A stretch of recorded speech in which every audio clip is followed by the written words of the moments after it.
সুপ্রিয় দর্শক আসসালামু আলাইকুম। আজ শেয়ার করছি নর্মাল ভাতের পাতিলে পারফেক্ট ফুলকো সফট বাটার নান রেসিপি।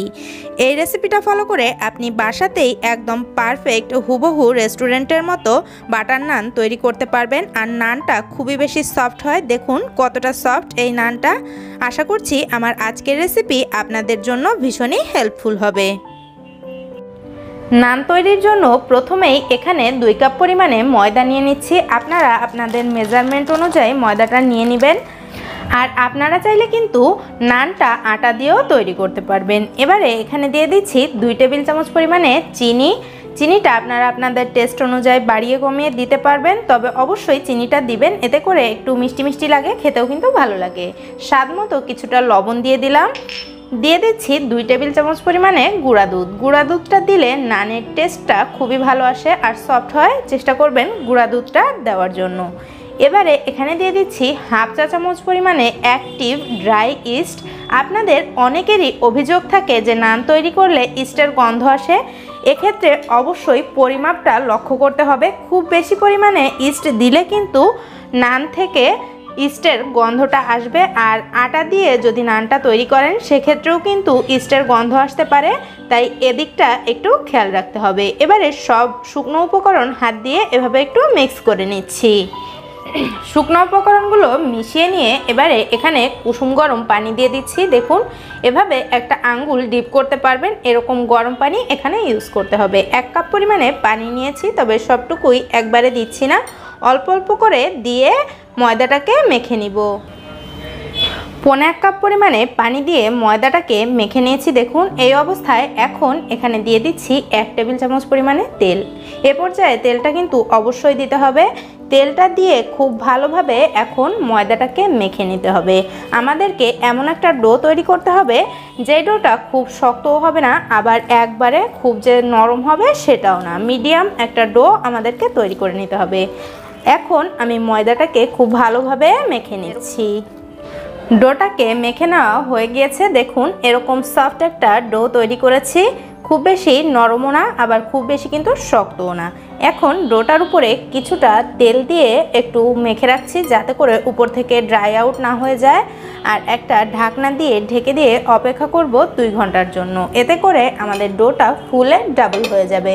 আর চেষ্টা করবেন এই ডোটাকে কিছুটা গরম জায়গায় রাখার জন্য, এতে করে কিন্তু ইস্ট খুবই দ্রুত অ্যাক্টিভ হবে। ফিরে আসলাম 2 ঘন্টা পরে, আর দেখুন 2 ঘন্টার ভিতরে আমার যে ডোটা রেডি করেছিলাম সেই ডোটা একদম ফুলে ডাবল হয়ে গিয়েছে। এখন হাতে কিছুটা ময়দা মেখে নিয়ে ডোটাকে আবারও একটু মেখে নিতে হবে, যাতে করে ডোয়ের ভিতরের বাতাসটা বেরিয়ে যায়। দেখুন ডোটা কতটা ফুলে গিয়েছে। এভাবে করে এখন ডোটাকে হাত দিয়ে একটু মেখে নিয়ে ভিতরের বাতাসটা বের করে দিয়ে ছোট ছোট লেচি কেটে নিতে হবে। যে সাইজের আপনারা নান তৈরি করতে চান ঠিক সেই সাইজের লেচি এখানে কেটে নেবেন। ডোটাকে কিছুটা সময় মেখে নিয়ে দেখুন এরকম ছোট করে লেচি কেটে নিয়েছি। আমি যে সাইজের নান তৈরি করতে চাই সেরকমভাবে। এখন এখান থেকে একটা ডো আমি নিয়ে নানটাকে বেলে নিব, আর বাকি ডোগুলোকে আমি আবারও ঢেকে রেখে দিব, যাতে করে ডোটা ড্রাই আউট না হয়। এবারে নানটাকে বেলে নিব, এজন্য পিঁড়িতে প্রথমেই কিছুটা ময়দা ছিটিয়ে দিলাম। এবারে একটা ডো নিয়ে নানটাকে বেলে নিচ্ছি। আজ আমি লম্বা শেপ করে নানটা তৈরি করছি, আপনারা আপনাদের পছন্দ অনুযায়ী কিন্তু বেলে নিতে পারবেন। কিছুটা বেলে নিয়ে উপর থেকে কিছুটা সাদা তিল দিয়ে দিচ্ছি, এটা অপশনাল, দিলেও হবে না দিলেও হবে। আর আবারও কিছুটা বেলে নিচ্ছি, যাতে করে তিলগুলো নানের সাথে সেট হয়ে যায়। দেখুন খুব ভালোভাবে একটু বেলে নিতে হবে। নানটাকে বেলে নেওয়া হয়ে গিয়েছে, মোটামুটি পরোটার মতো পুরো করে আমি বেলে নিয়েছি। দেখুন এভাবে করে আমি নানগুলোকে বেলে নিচ্ছি। নানগুলোকে বেলে নিয়ে চলে আসলাম নানগুলো সেঁকে নেওয়ার জন্য। আজ আমি এরকম একটা নর্মাল সিলভারের পাতিলে নানগুলোকে সেঁকে নিব, এজন্য পাতিলটাকে উপর করে চুলার উপরে বসিয়ে দিলাম আর চুলাটাকে অন করে দিলাম। হাঁড়িটা কিছুটা গরম হওয়ার পরে কিছুটা তেল মুছে নিচ্ছি হাঁড়ির পেছন দিকটা। অবশ্যই তেলটা মুছে নিতে হবে, না হলে কিন্তু নানগুলো আটকে যাবে।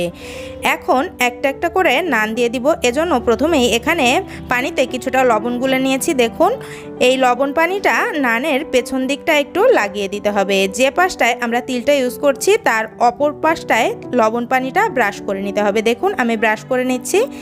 এখন এই গরম হাঁড়িতে নানটাকে বসিয়ে দিচ্ছি।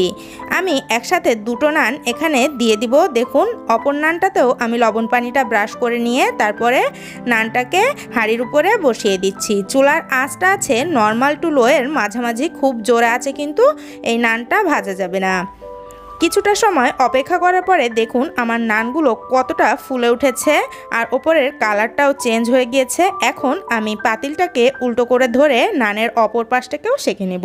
তবে এ সময় একটুখানি চুলার আঁচটাকে বাড়িয়ে দিবেন আর ঘুরিয়ে ঘুরিয়ে এভাবে করে একটু সেঁকে নিতে হবে। দেখুন আমার নানের কালারটা কতটা পারফেক্ট এসেছে।